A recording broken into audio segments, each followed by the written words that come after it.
Does everybody come? Or?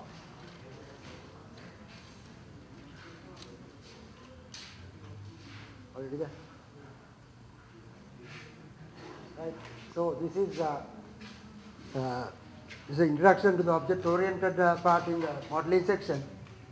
So we'll start with, there are altogether 14 diagrams in UML. You will learn this thing in your second year, and I will just briefly introduce the diagram where you don't need to know how to draw the diagram, but you should get an idea about the when you need to draw this diagram, what is this diagram about. Just you should be able to identify if the diagram is given with some description. You should be able to see whether it's correct or not. Right? Beyond that, there won't be questions asked about this object modeling, but it will be covered in your second year object-oriented analysis and design module, right? So the class diagram, very similar to the entity ERD that you are familiar with. So to identify the entities, the method used to identify entities and the method used to identify classes are the same, right? So where you will look at any detail, the nouns or noun phrases to identify entities, whereas the same method is used to identify classes. Right, but there is a difference, you know, where the class will have not only data but also the methods. It will have the details about the methods also. So it shows a set of classes, interfaces and collaboration and their relationship to class diagram. Most common diagram found in modeling object-oriented system. Any object-oriented system when you are developing, the class diagram has to be there. It's a very important diagram, and it addresses the static view of the system, the stable aspects like the entities, classes are stable. It's a category or group of things that have the same attributes and the same behaviors. So this is an example of a class diagram, right? So you have a school where in the system you need to store the details about school, department and the relationship between this. This is composition. This is normal aggregation, which is removed from the latest UML version. This is, you can see always the composition, there is 1 on the whole side, where to indicate it's a composition, there is always 1 on the whole side. This is the whole side, this is the part side, right? School has several departments, 1 to many. These are UML notations for many, right? You don't need to worry, know about the notations and things, but just to get an idea about what is a class diagram. So you can see it's similar to entities, where when you draw the entity relationship diagram, you will see for the same system, school, department, student, courses, lecturers are entities in your hierarchy, right? So the same method is used to identify entities. Then the object diagram similar to class diagram, but models actual object instances with current attributes values. So it shows the set of objects, the relationship, and also it provides a snapshot of the system's object at one point in time. If you look at the diagram, you can get an idea. It is about chess positions in a chess game, right? So these are the objects. Queen is the class. This white queen is an object of the queen. This black knight is an object of the knight. So this white queen is being attacked by this black knight, and this white pawn is defending this white queen. Then you have this white pawn is strategically positioned against this black knight. So at a particular moment of the chess game, you can draw an object diagram like this, right? You don't, it's rarely you draw object diagrams in when you develop systems, but these diagrams are there. Sometimes it's helpful if you have lot of object interactions to show it, you can draw object diagrams. Then the use case diagram, very important. When you develop system, the first diagram the analyst will draw the use case diagram. It is like the When you draw the data flow diagram, the context diagram, you start with the context diagram and the top level data flow diagram, you start with that. So use case is similar to that, but the approach after that, the decomposition and things like that will not be there in use case diagram, so different approach is there to draw the use case diagram. But initially, you draw the use case diagram, you need to identify who are the people who are going to use the system. They will become actors in the system. In a data flow diagram, they will be external entities. So if you look at a library system, the people who are going to use the system, the librarian, member, are system actors of this, right? And there are different types of actors you will learn in a second year. But a system actor is like, for example, librarian will be, after developing the system, we will use the system to do to perform the borrowing activity, returning, preservation. Then member will use the system to reserve a book. Maybe he can reserve from the lab or from home, reserve a book or find the inquiries, like for example find the books he has borrowed and things like that, right? So the member has his features, so you can see different actors who are going to use the system actors. Then each actor will have some responsibilities, right? So you indicate the responsibility by use cases and you draw the use case there. Show the set of use cases and actors and their relationship. Use case is a description of system behavior from the users. For example, like this librarian will have these behaviors, will perform this behavior. Member will perform this behavior. So identify the behaviors of these members, actors. And it's a tried and true technique for gathering information. Typically describe who will use the system, like the librarian and member, and in what ways the users expect to interact with the system. For the borrowing scenario, the librarian will interact. Then for the reservation, librarian will interact. Then for the reservation and inquiry, the member will interact. Like that you can identify, right? So you can see another example here. This is an order processing system. This order clerk will place the order, and then you can arrange payment after placing the order, and there are these type of relations where you don't need to worry about this type of relationship between the use cases and the actors. So this is the actor symbol, UML, these are the use cases. This is generalization, kind of use case. The arranged payment can be a cash payment, it can be a credit card payment. Pay by cash, arrange payment, right? And then when you place the order, after that arrange payment. Then there is optional behavior where when you place the order, you may refer a catalog and place the order. So like that you will. So this include and things like that you don't need to worry, but you should know this diagram consists of actors and the use cases, right? So if you are given the diagram and if you give a description, you should be able to match to the corresponding description, right? Questions like that you get for the object-oriented, right? State diagram. This is, although it's an object-oriented diagram, but this is there in some of the earlier methodologies. There in SSADL, which is a structured methodology, there is a diagram called entity life histories, which is very similar to state diagram. State diagram you draw for a particular object. Now in a system you have several objects interacting with you, right? You have member object, book object, copy object, like that. But you draw this state diagram for a particular object that has some significant dynamic behavior, right? You don't draw it for all the objects, but for objects with objects having significant dynamic behavior. The good example is where if you look at the hotel reservation system, right? In a hotel reservation system, room is a class in your hotel reservation system or an entity in your hotel reservation system where you need to store the details about the room, right? Then this room will have some significant behavior, right? There are different states in the room. Room can be in the available state, right? And then it can be in the reserved state when the customer reserves the room. Then it can be also in the occupied state when customer comes into the room and occupies.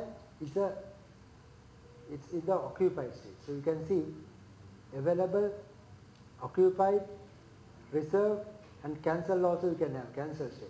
So you can have different states of a hotel room, right? So you can represent that using a state diagram, right? State diagram is drawn to represent the behavior for a particular object. So it models how events can change the state of an object, a particular object over its lifetime, showing both the various states that an object can assume and the transaction between those states. I don't know whether it's clear. It's about a course in a course registration system. In a course registration system, course object has some dynamic behavior. The course can be in the initialized state, or it can be in the open state for registration. So it's open now, you can register. Course is in the open state. Then it can be in the cancel state if you want to cancel it. Or it can be in the closed state when it reaches the maximum number of the students, you close the registration. So then it's in the closed state. So you can see the different states here. Initialized state where you can initialize the course, and then you can see open state, then you can see closed state, and this is a condition where count is less than 10, you can register students, right? Increment after registering, then when it reaches 10, you close it. Then at this stage, you can cancel if you want. Closed state also it's possible to cancel. Initialization state also you can cancel it. So this is the cancel state. So you have to notify the registered student. So this diagram is just drawn for one object, right? Remember, if you have a state diagram and some description, see whether it tells about a particular object. If it tells about a particular object, definitely it has to be state diagram, right? So identify from the description whether it's a state diagram or not, right?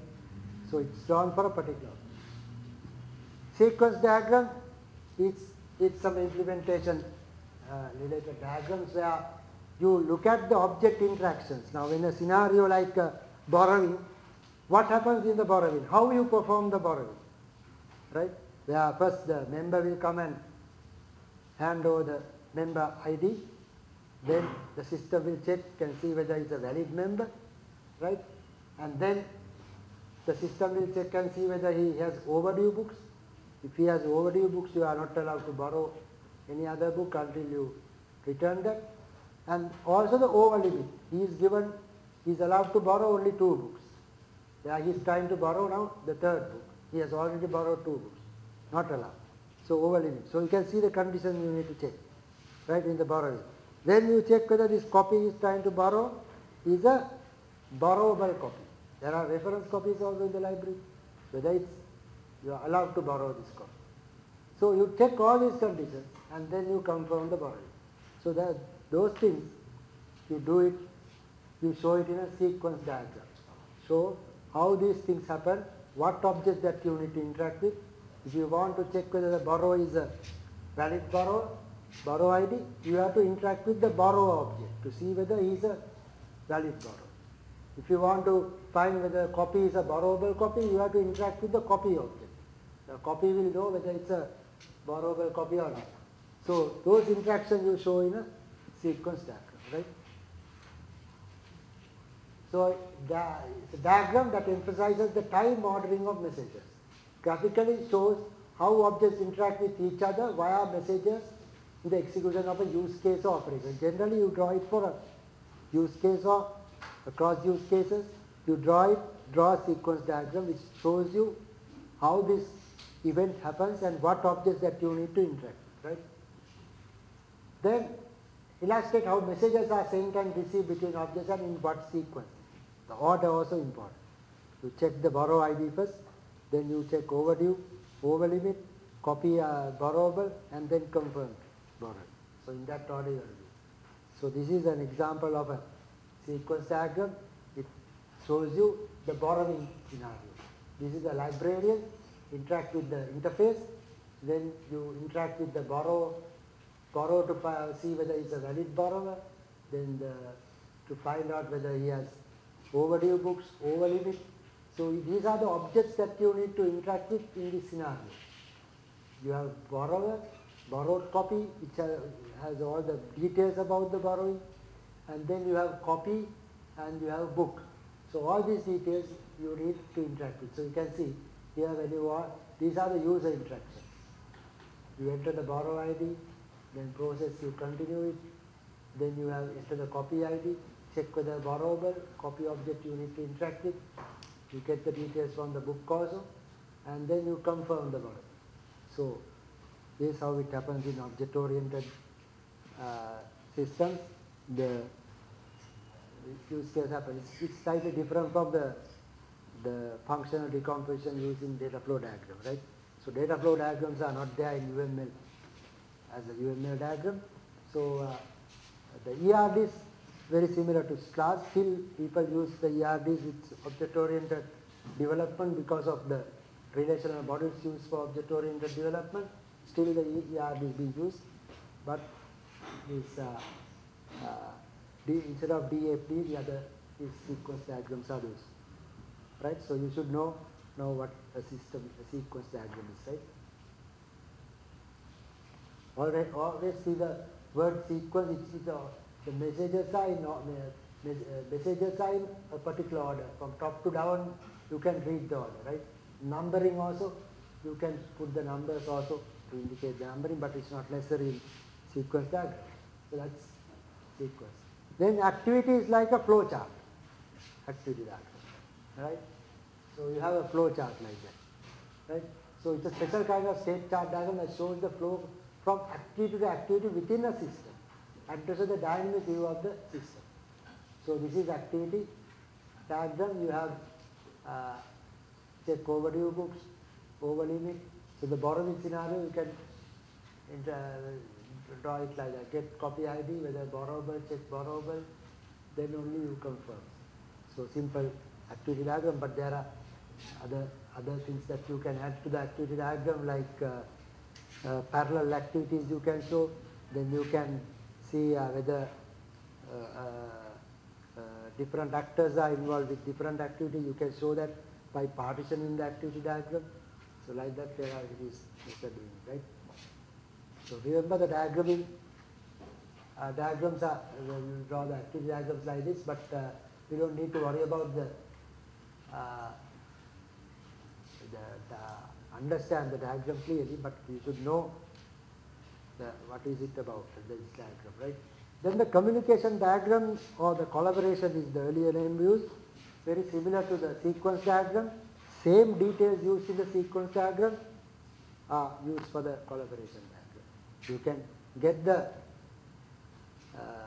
it's a different view of the same details, right?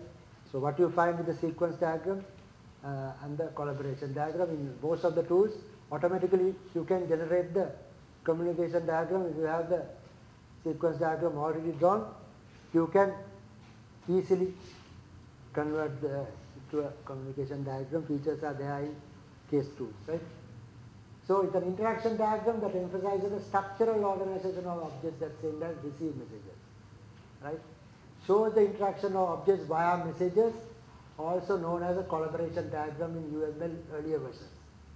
1.x versions you get it's called collaboration. Now it's called communication. So this is the same, this sequence diagram, which is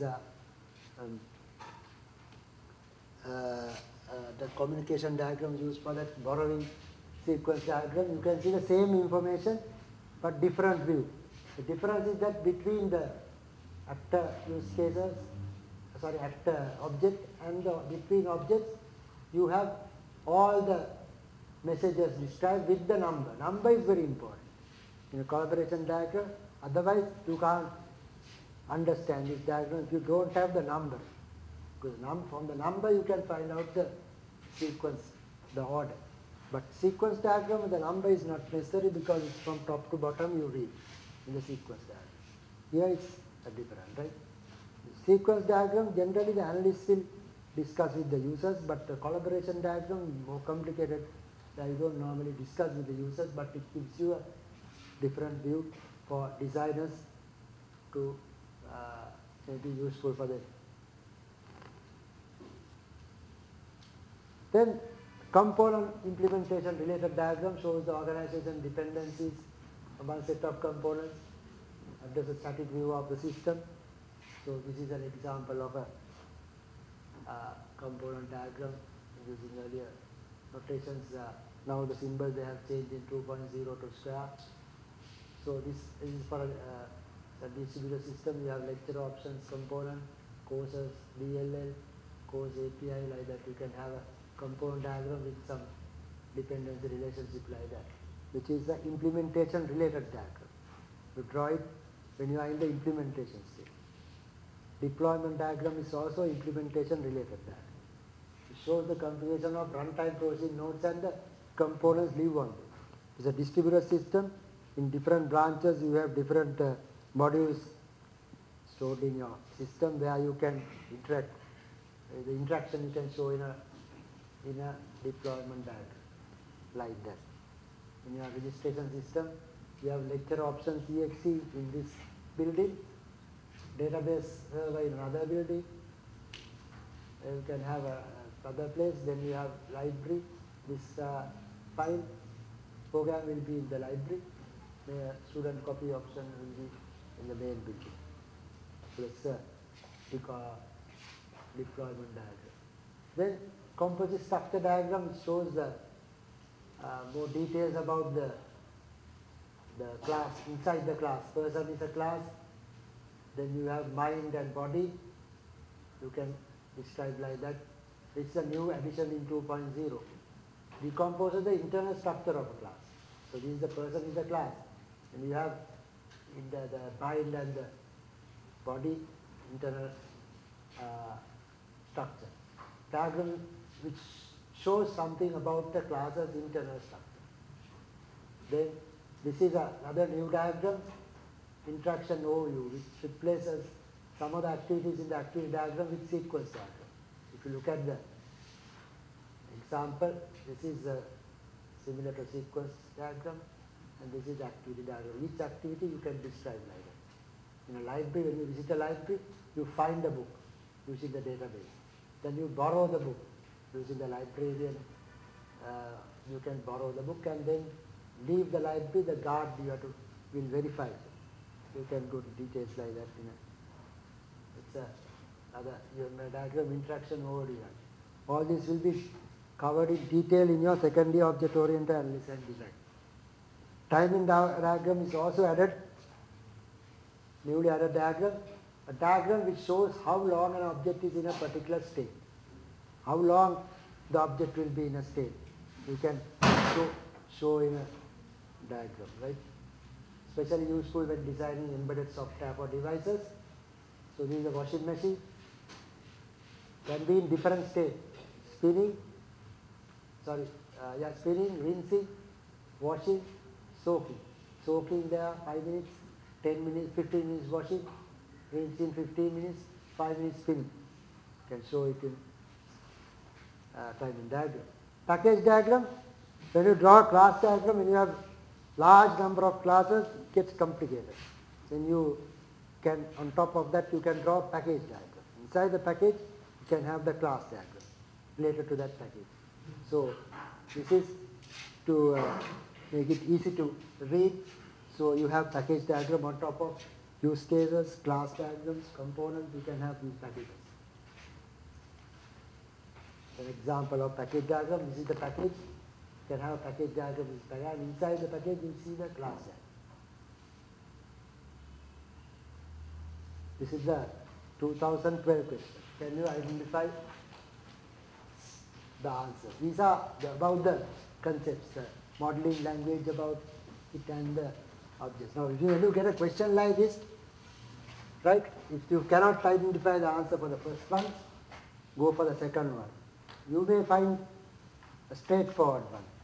Like that, you identify the straightforward ones, then you come back to the difficult ones. Then you can see sometimes without knowing the answer, you can find the correct answer if you do like that, right? So don't just try to find the first one, spend time to find the answer for the first 25 ones. If you don't know, go through this. So you say, for example, you know this is inheritance. So you can find out easily what is it, anything about the inheritance case.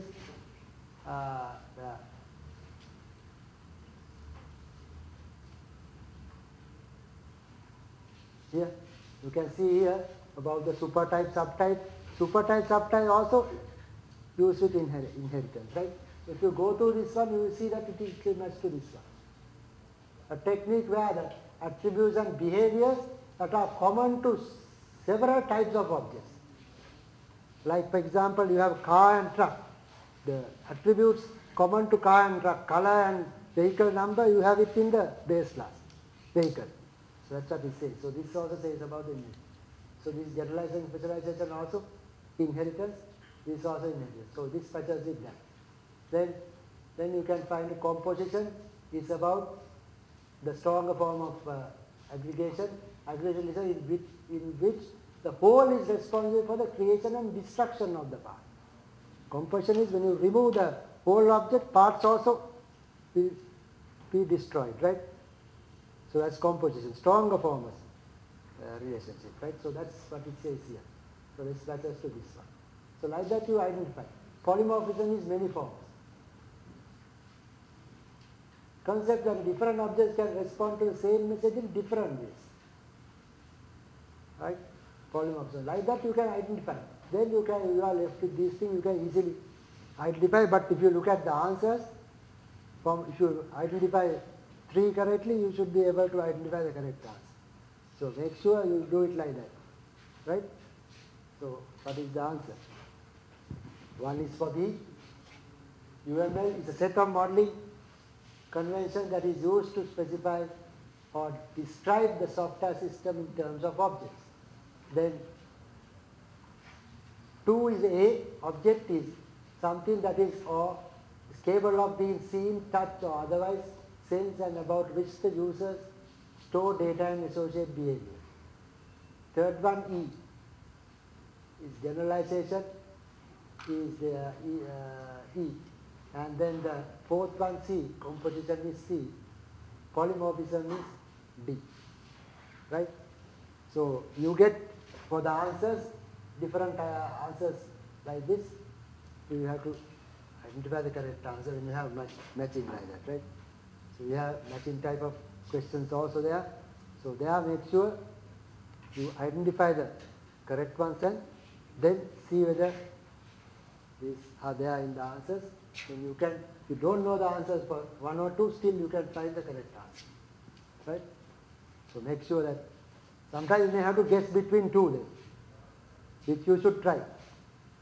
If you are left with 2 answers, you are sure that it is one of these, just guess, it's okay. Right? But otherwise don't guess.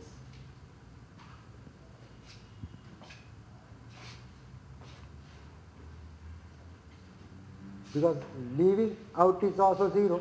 If you don't answer that question, it's also you get 0 for that question. If it's wrong also you get 0. There's only one answer. Wrong also you get 0. So you should try it. Right? Whether it's correct or leave wrong or you leave it as bad, you get 0 mark. So worth trying. You can get 1 mark. Right? So questions like this you should try, right? All MCQ questions like that, you try to find the correct answers, right? And then if you are left with 2 answers, if you are not clear, just try out, right? But if you have several wrong answers, still you get the 0 is the minimum. You don't get minus mark. For that question you don't get, right? Within the question you get minus mark, but not less than 0, right? So you have to make sure when you guess these things, right? You have to find out these things when you guess. Right. So now let's do another one.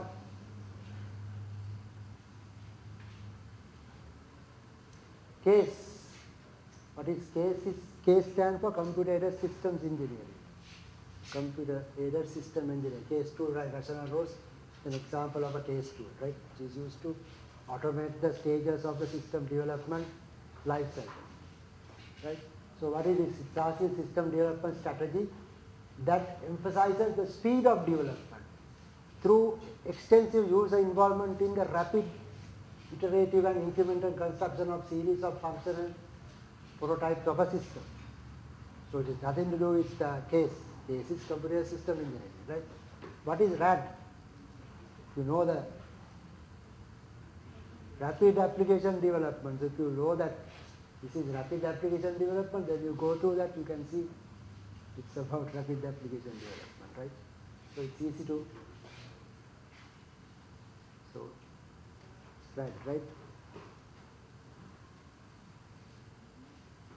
You get stupid questions like that also, it's easy to answer. So what is this?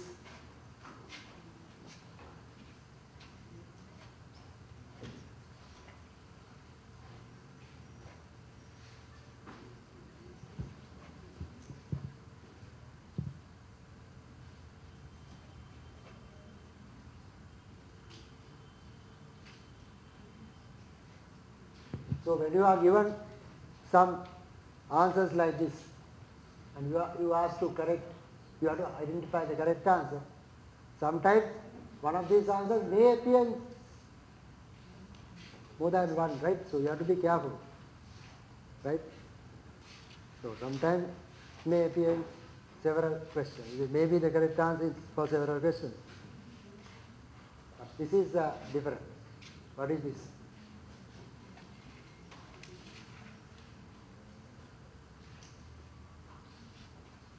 So if you look at this, there is nothing to do with inheritance, nothing to do with message, polymorphism, encapsulation, you are left with these two. So it's not an automated, that is not an automated software tool, so it has to be this CASE. Right? CASE stands for Computer Aided System Engineering. The use of automated software tools, right, that support drawing and analysis of system models and associated specifications. So it's the first one. CASE is the answer, right? And the third one, the packaging of several items together into one unit.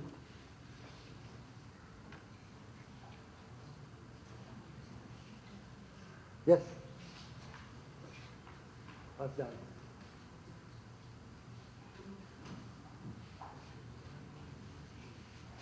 That's easy, right? Encapsulation. Encapsulation is the correct answer. Right? So in object-oriented part, you should know these terms. If you look at the past 5-year questions, it will be related to encapsulation, polymorphism, inheritance, right? Then these diagrams, UML model, objects. So if you know these things, if you go through the last 5 years past papers, you can see that some of the questions are also repeated, because not purposely done, but when you get questions from a book, sometimes it repeats. We will look at only the last year's paper. You may not get the same question what you find in the last year, but you will not look at all the past questions. When prepare the questions, sometimes there can be the similar questions or maybe the same answers. The options will be there. Options will be there. So make sure you go through last 5 years past papers, right? The answers are also there. You can compare with your answers with the answers given, right? So during these 2 weeks you should do, right? That. Okay, then what is this? Concept wherein the method and attributes defined in object class can be inherited or reused by another object. Very obvious answer is that you can see the term inherited also. Many forms, as I told you, the polymorphism uses 2 Greek words, poly and morphism.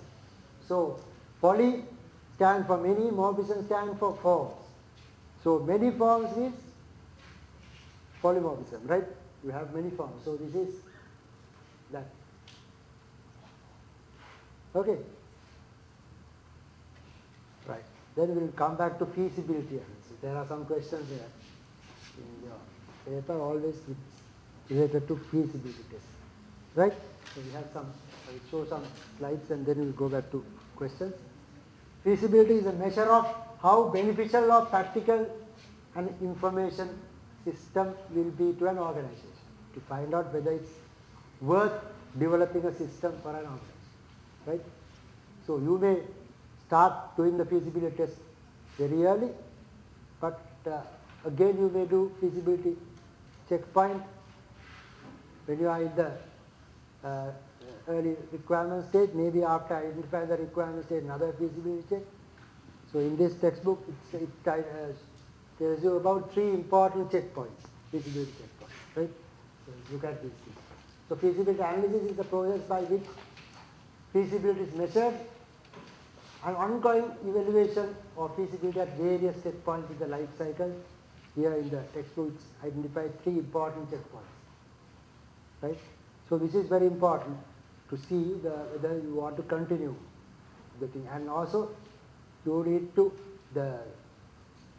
identify when you are doing the feasibility analysis later. You need to identify what is the best option that you need to select for this system, because when you are designing, you may have several options. In a library system, you may identify a standalone system where you store in one machine, everything in one machine. Or you may have a network system where within the organization you can access the library system from the lab, from the staff rooms you can access. That's another one. Another one, internet-based system, web-based system where you can access from home, right? And also you can have different options where you can propose a barcode reader, right? Then RFI tags, what is the tags where you put in the book so that you cannot remove it. You try to steal it from the library. You can have alarm connected to alarm. Things like that you can have. They are more expensive. You can see different options, right? And then you have to do the feasibility analysis and find the best option for the development, right? So the user may want all these options with barcode, with everything, but it may not be possible because you don't have resources to develop that. So you have to justify your selection, right? So feasibility analysis where you will select what is the best option, right? So you look at the resources available and various other things you look at. There are various feasibility tests and then identify the best option, right? So that's feasibility analysis. So let's look at feasibility. There are some sheets distributing. Feasibility of a project. So feasibility checkpoints. There are 3 important checkpoints. Feasibility of a project can be changed during the system development. You can change. You can re-evaluate feasibility. There are different checkpoints in the development. 3 checkpoints to be described in the next slide. A project may be cancelled, revised or continued at any checkpoint. It can be cancelled or revised or continued despite whatever resources have been spent. You can decide, right? So that is feasibility. And these are the 3 checkpoints. First one is scope definition checkpoint. In the scope definition phase, you have a checkpoint. Then you have a problem analysis stage, another checkpoint. Then you have another one, decision analysis is a phase given in the recommended textbook, right? It is in the design stage, right? So that design phase. So those are the main three checkpoints, right? So let's look at each of these.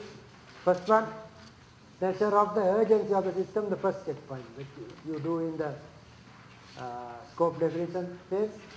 There you find out the first cut estimate of the development cost.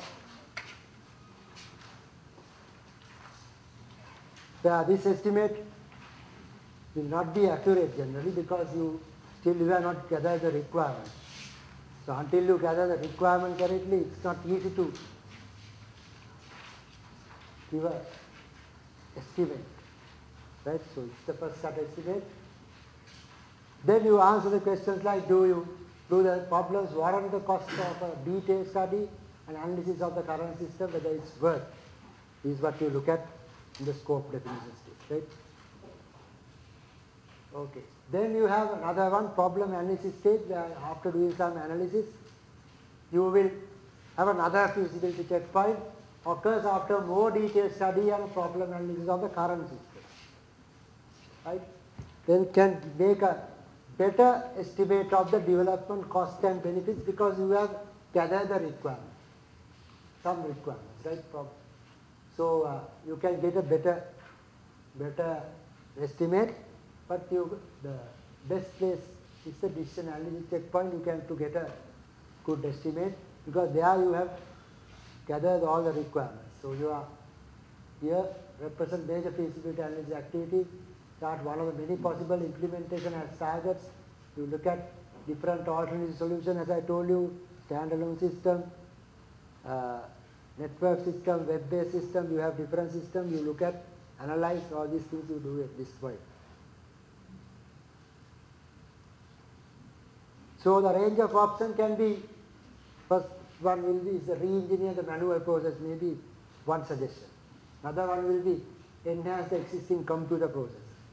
Another one, purchase the package software from outside, right?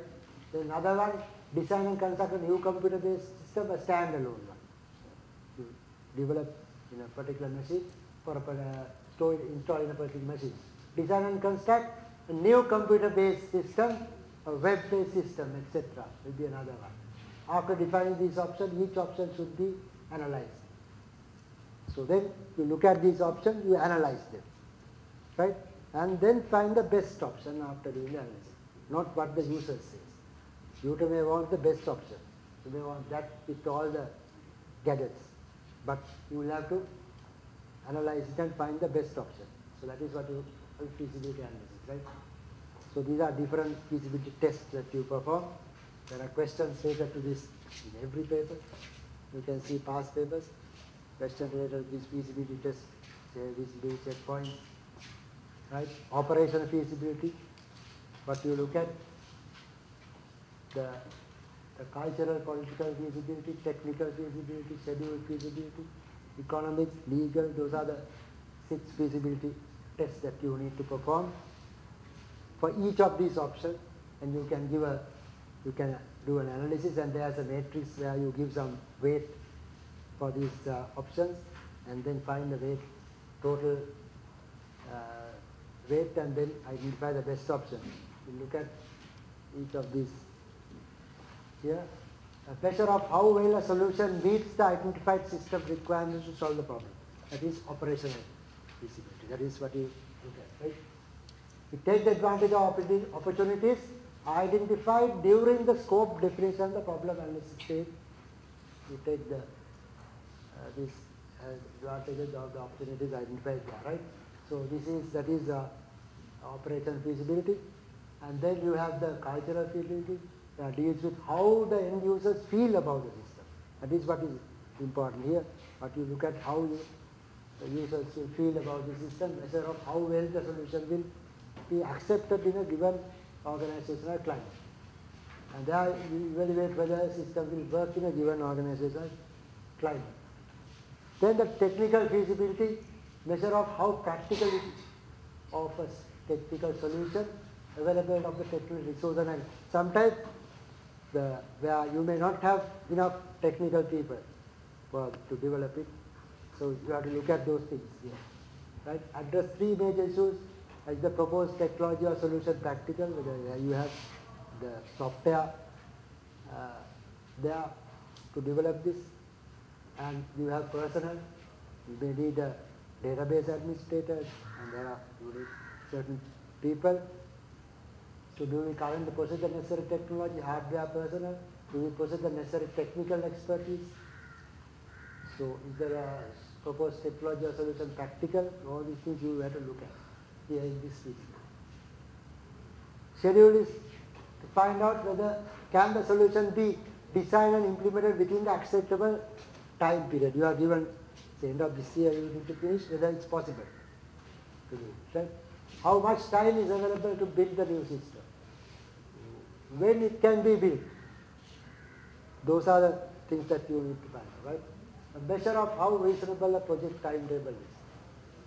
You have mandated deadline, you have desirable deadline. Sometimes before the end of the year you need to develop this, like the year 2000 problem, you need to develop the system before 1999 December 31st, you need to develop it.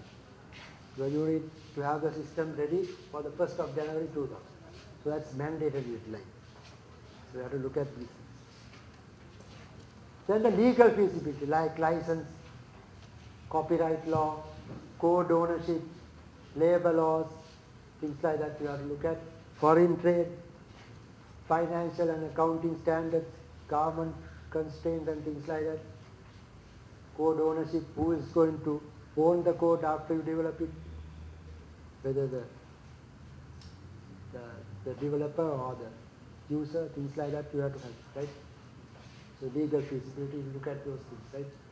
Measure how well a solution can be implemented with the existing legal and contractual obligations. There is the economic feasibility, very important. Cost benefit analysis.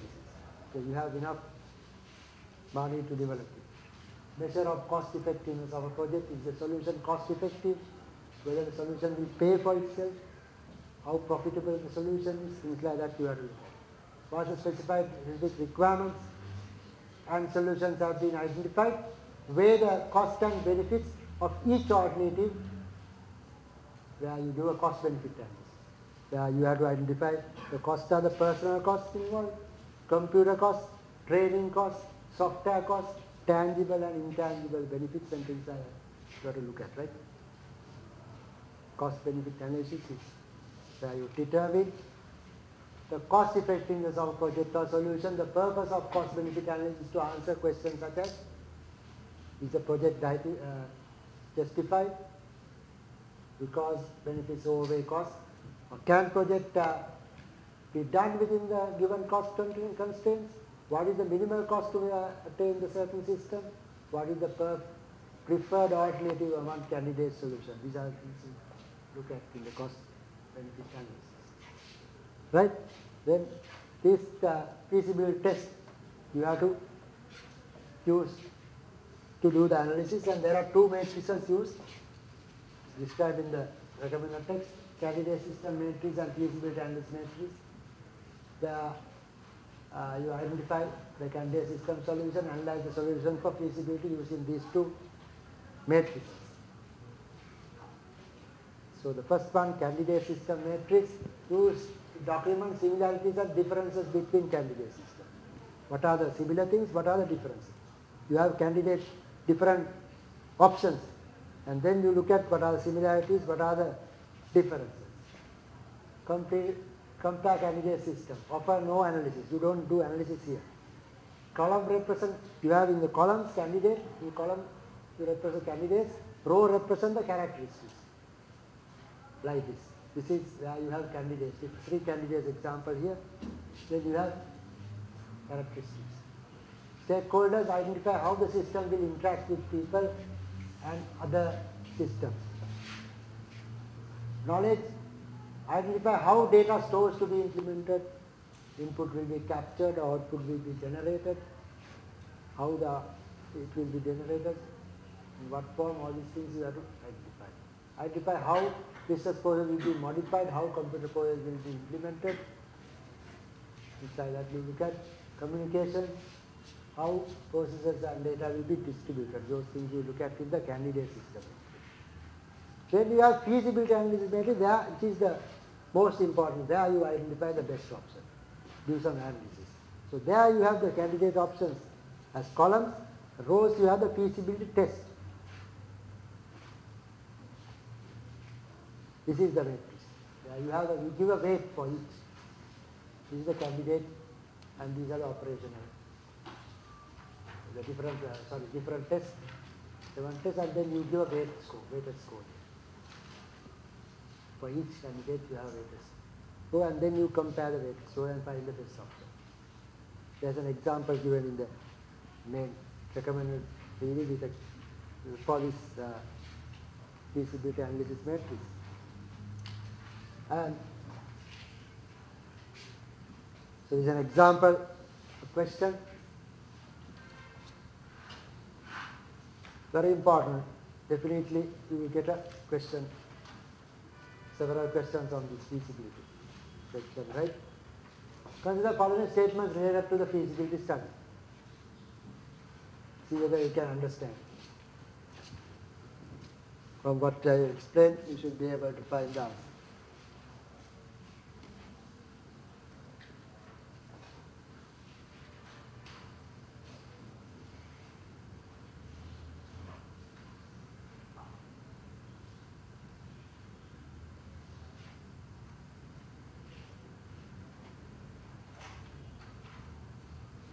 What is the answer?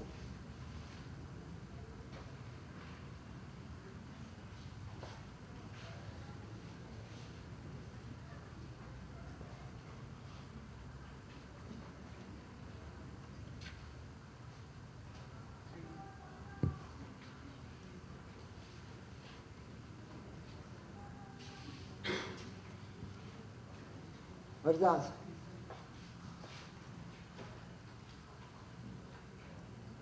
As the answer you should get only 1, only 2, only 3, only 1 and 2, only 1 and 2, all. Something like that you should get the answer, right? So there has to be only, if you get a question like that, there has to be only one answer, right? So you have to make sure, if you are guessing, you have to make sure you get correct because there will be only one answer. If it's wrong 0, it's correct 1, right? So a question like this, you have to be very, you have to find the correct answer. There will be only just one answer for this. Here this, I have not given the answers, but to get a question like this, you get answers, option 1, option 2, like that. So you need to select one answer from that. So these statements, what are the correct statements? 1 and 2. 1 and 2 correct?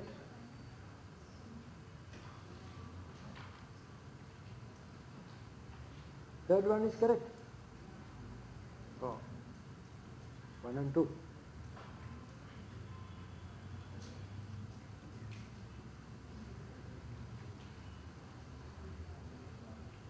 Because you have not only scope definition phase, you have 3 checkpoints. Feasibility check, test checkpoints, there are more than 1 checkpoint, right? So not only measured only in the scope definition, but it will be after doing some analysis, after gathering the requirements, you have checkpoints, right? Okay, so 1 and 2 correct, right?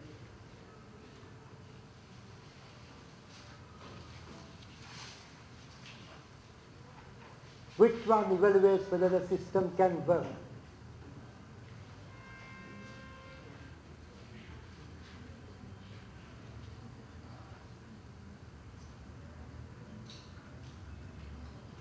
This is easy. Cost effectiveness.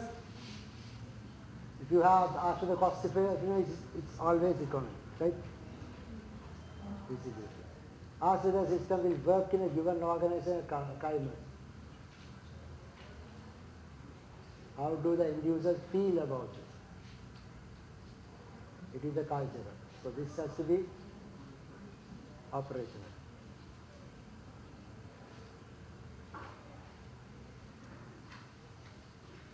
Right?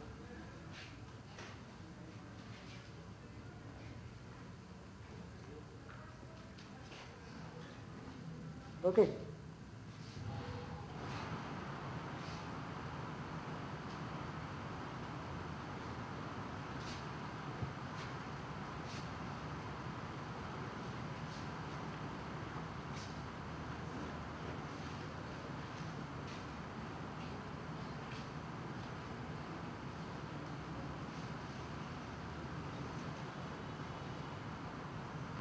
Addresses the following three major issues. Is the proposed technology or solution practical?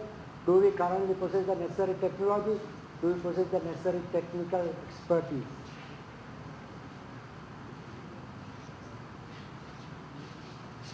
Very easy to identify that. Technical, whether you have technical people or not, where from which one you identify.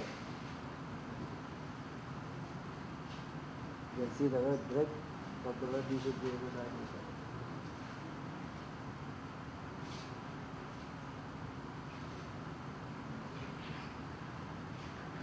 Technical. What is the other one? Huh? Measure how reasonable the project timetable. Timetable always scheduled. Okay. So if you get a question related to that, you have to, it has to be something like this way you ask it, or you have a